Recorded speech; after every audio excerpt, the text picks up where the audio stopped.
Yo, you guys, this is Blacklist of the Abyss, and you're watching my review for Bleach, Chapter 566. And this was pretty simple. I mean, it really was. I mean, we get a little flashback in the beginning. Pretty much, the only point that flashback has is to extend the chapter because it's not really necessary.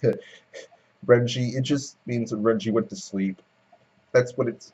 That's what it's telling us. He went to sleep to hide from people, but he thought that the best place to hide was inside the enemy base. Like, the flashback was there was no point.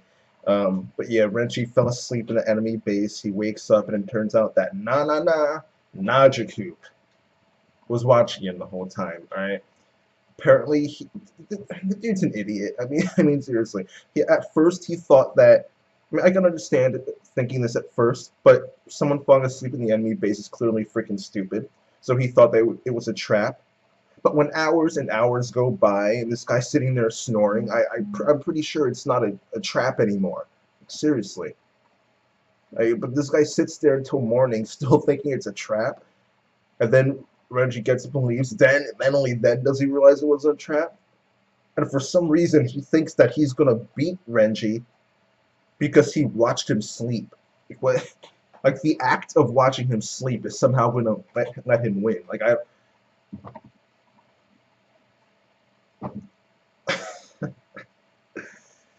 Unbelievable. Unbelievable. Alright. Luckily, we just leave that scene for now. Let's be honest, he's going to lose pretty badly. Just like every other Stern Ritter. Bombietta got one-shotted, Kangdu got one-shotted, while BG9 took a few hits before. They didn't really do that much damage to him, so I'm going to say he got one-shotted too. Master Masculine just didn't know when to stay down. He just kept getting back up, and it got repetitive and was just stupid. Bazby is like the only good. Bazby, Yuha, Bach, and Uryu are like the only Quincy I can actually count on to make the series interesting. Alright? Because the Stern are already losing. Kenpachi isn't here yet. Byakuya isn't here yet. Ichigo isn't here yet. The Zero Squad hasn't done anything. Kyoraku hasn't done anything.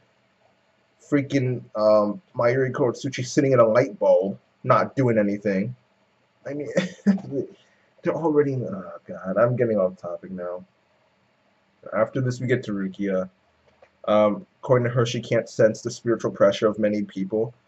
The only Soul Reaper, legitimate Soul Reaper, non-fodder Soul Reaper that she's found is Kotetsu, who's Unohana's lieutenant.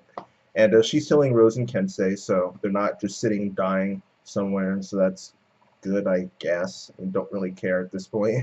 They lost to a Stern Ritter. I mean, oh no, that's kind of what I want for people to lose to Stern Ritter. Not really, who cares, right? The point is they got destroyed in a not even good fight that was like 2 seconds long. And we see this creepy hand just come up and grab or touch Rukia's arm. Just like, whoa. And I knew from the very start this had to be Asnote, because only he would do something so creepy and try to freak someone out like that. It had to be him, and sure enough, he shows up. Alright.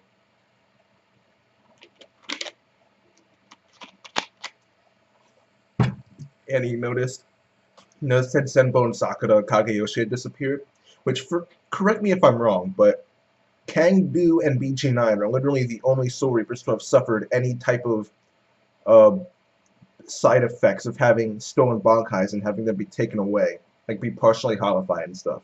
They're the only ones who have suffered for that.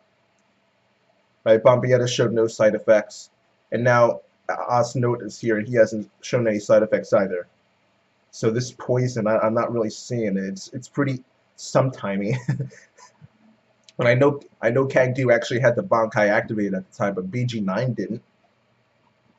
So he was just shooting his own missiles and crap, like observing and getting data. But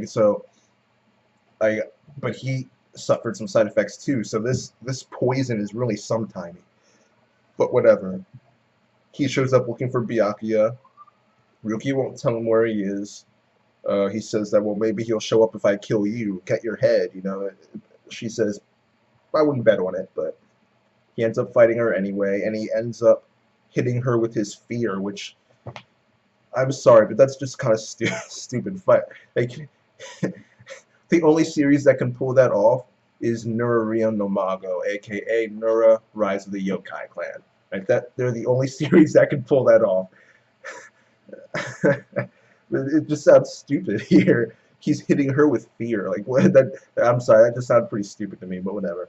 Um, and he hits her with it. And he's like, "Oh, how does it feel to be afraid?" He's trying to. He thinks that she's afraid of him now, when she's not. It doesn't work at all. And she says, "Hey, maybe you're the one who's afraid of someone who isn't afraid of you." And that's how the chapter ends. It's really simple, really simple. We have two fights that are introduced: Renji versus Nanana Najakubi, even though it doesn't actually start, and Rukia versus Asanote. That's I really didn't care that much. I thought it was just an okay chapter. It was average, so I'll give it a 6 out of 10, and that's it.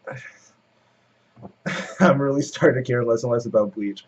The last year was so good. The first part of the war I loved, but now it's just stupid. That's it, you guys. Rate, comment, subscribe, and I'll see you guys next time.